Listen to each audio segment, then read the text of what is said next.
Alright, so we're back with Irma. It's been, what, like 4 or 5 years? It's been a hot minute since the last season, and I'm gonna do something crazy. I'm gonna kill my channel on YouTube today, even more than it's already killed by talking about it, because no one gives a fuck about Irma. And when they do it for brief periods of time, but you know what? We're gonna watch it no matter what every week, even if it doesn't always get videos on YouTube. So let's jump into it. I love the fact that that's just a thing. That apparently if you go back, watch past episodes, you actually will notice. Man, that's actually kind of brilliant when you think about how hidden in plain sight. Because these scenes, like, your brain's just going to naturally forget. They'll be like, you'll just, like, glance at number 2, and you'll be like, oh, it's probably a character I recognize, so I'm not going to think too much of it. It's like fucking playing I Spy here. Where the fuck are you? Am I just fucking blind? Oh, fuck, see, that's crazy. I knew I was supposed to look for him, and I couldn't find him. That's crazy! I mean, having a person who doesn't want to stand out be a part of a music festival is very much a standout thing. I guess we can make them the fucking tree or something. I don't know. Bro's like, you know what? Fuck you guys. I'll go make my own goddamn class with blackjack and hookers. I wonder, did they even cast a VA? Because if this is actually a mute character, there's no reason to cast a VA, right? Irma's not prepared for the fucking Yapper 10,000. Talk about a love-deprived household. Can't even look at your goddamn parents. Of course he would be there. Of course he would be there. Literally raised his whole life to be invisible, only to have Irma come in and make him the star.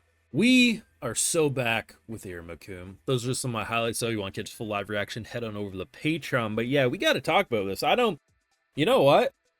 The YouTube is always dying for me. It's always crashing.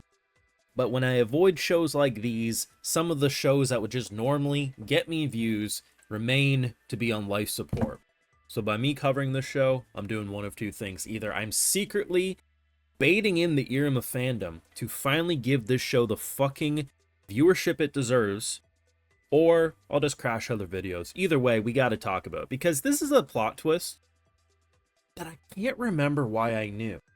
Either last season hinted at this, or I have spoilers. I don't know. It's been like 4 or 5 years since the last season, but I do remember knowing that there was a character that apparently was in this show the whole time. Maybe it was spoilers. Either way, it didn't really affect my enjoyment. I'm just deeply confused on why I know this. I guess that's what happens when shows disappear for half a decade. But Purson as a character, I'm already loving, because there's like really interesting narrative pieces to play with in terms of a character raised by a family who taught him nothing but disappear, do not fit in with the general public, do not stand out. And then you have a character like Iruma who's like, oh my god, stand out. That's a really interesting story arc. But then you also have just the general fun factor of literally the most annoying class known to man. Listen, I love watching them, but they're pretty fucking annoying. I mean, imagine having Clara as a fucking daughter.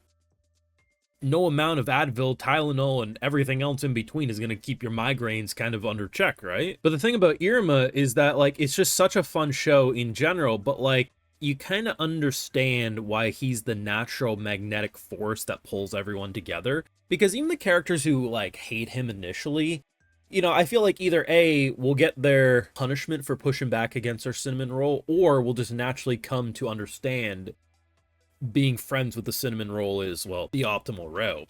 Purson as a character is interesting because everyone came to him basically being like, oh my god, we need to make sure everyone in the class does well, blah, blah, blah. And he's just like, I'm out this bitch.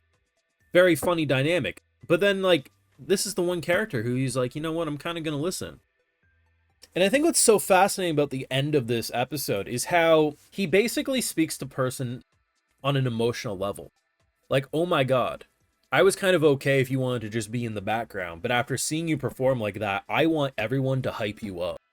I want everyone to know how great you are, because what you just did is fantastic. And he's just so speechless, he has to be like, yeah.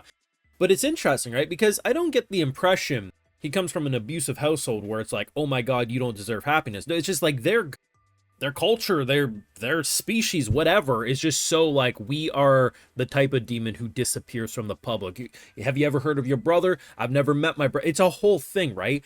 But I'm very interested how this is going to go, because imagine growing up your whole life thinking you are supposed to not fit in. You're not supposed to be known. When you walk down the hallway, you always disappear. And then here comes this ray of sunshine who says, I need you to burst. I need you to show everyone that you are who you are. And it's so interesting, right? Because the mother of Purson basically gave him the instrument and said, hey, anytime you have needs of like wanting to speak and stand out, play this instrument. So the fact that the general school at 5 p.m. every day, they don't know who it is. They call it the Pixie, right?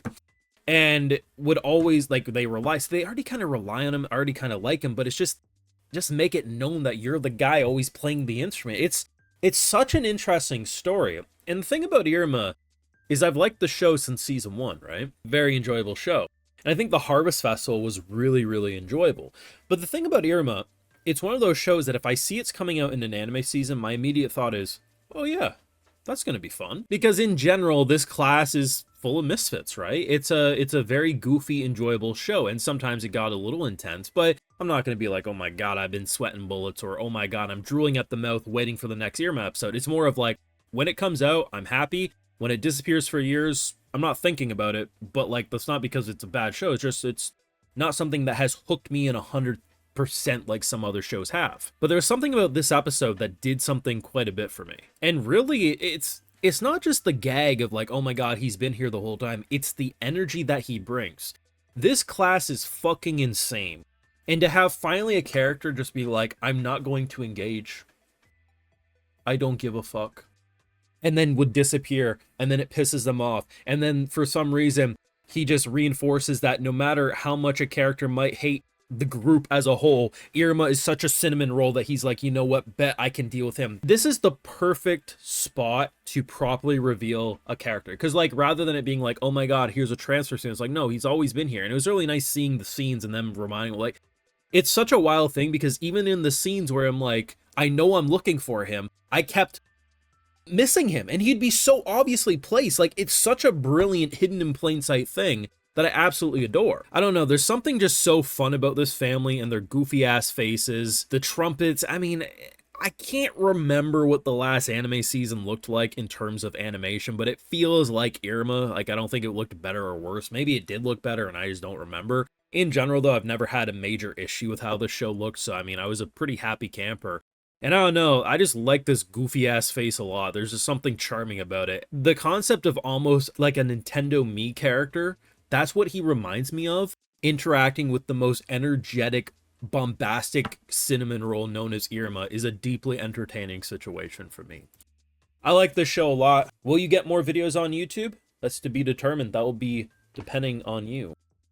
Thing is weekends are busy, so if we do Iruma, it'll probably be a Sunday show.